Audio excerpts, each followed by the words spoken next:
বন্ধুসকল এই পবিত্ৰ মহালয়াৰ মহাপুণ্য তিথিত যদি এই কেইটামান বিশেষ বস্তু আপুনি ঘৰলৈ আনিব পাৰে তেন্তে দুৰ্গা মাৰ অশেষ কৃপা আপুনি লাভ কৰিব।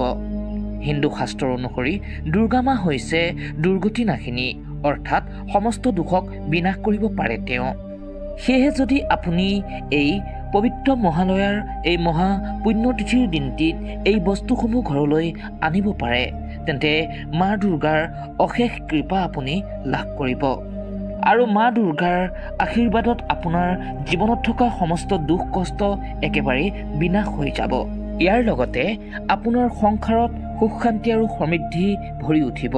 বন্ধুসকল এই দুৰ্গা পূজাৰ আৰম্ভণিৰ পূৰ্বেই এনে কিছু কাম কৰা উচিত যিয়ে ভৱিষ্যত আপোনাৰ জীৱনলৈ সৌভাগ্যক কঢ়িয়াই আনিব।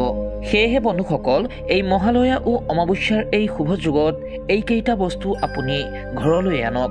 যদি নোৱাৰে যিকোনো এটা হ'লেও আপুনি এই দিনটিত ঘৰলৈ আনক। আগন্তুক দিনত আপুনি ইয়াৰ শুভ ফল অৱশ্যেই দেখিবলৈ পাব। গতিকে জানো আহক সেই বস্তুকেইটানো কি কি।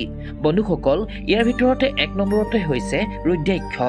হয় বন্ধুসকল এই মহালয়াৰ এই মহাপুণ্য লগ্নত আপুনি ঘৰলৈ অৱশ্যেই এটি ৰুদ্ৰাক্ষ আনক। ভাল হয় যদি এটি 9মুখী ৰুদ্ৰাক্ষ আনিব পাৰে নাইবা আপুনি ৰুদ্ৰাক্ষ মালাও আনিব পাৰে। বন্ধুসকল শাস্ত্ৰত কোৱা হৈছে যে এই ৰুদ্ৰাক্ষৰ অধিষ্ঠাত্ৰী দেৱী হৈছে মা দুৰ্গা। গতিকে এই ৰুদ্ৰাক্ষ ধাৰণৰ শুভ দিন হ'ল এই মহালয়াৰ পৰা দুৰ্গা পূজাৰ দশমী পৰ্যন্ত। এই উপায়টিৰ দ্বাৰা আপোনাৰ জীৱনৰ পৰা সকলো দুখ কষ্ট দৰিদ্ৰতা নাশ হ'ব, সকলো সমস্যাৰ পৰাই আপুনি মুক্ত হ'ব, আপোনাৰ ভয় দূৰ হ'ব, যথেষ্ট পৰিমাণে আপুনি পজিটিভ এনাৰ্জি লাভ কৰিব। বন্ধুসকল 2 নম্বৰতে হৈছে পদুম ফুল বা পদ্মবীজৰ মালা।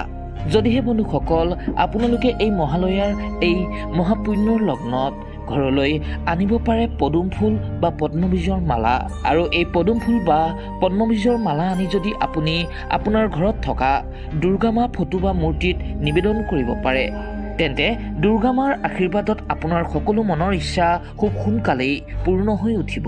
বন্ধুসকল 3 নম্বৰতে হৈছে শংখ।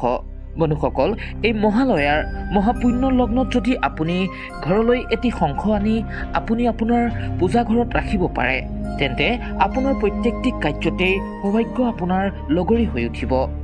সেয়েহে বন্ধু বান্ধৱীসকল এই পবিত্ৰ মহালয়াৰ দিনটিত এই 3টা বস্তুৰ ভিতৰত যিকোনো এটা হ'লেও আপোনালোকে ঘৰলৈ আনক। দুৰ্গা মাৰ অশেষ কৃপা লাভ কৰিব।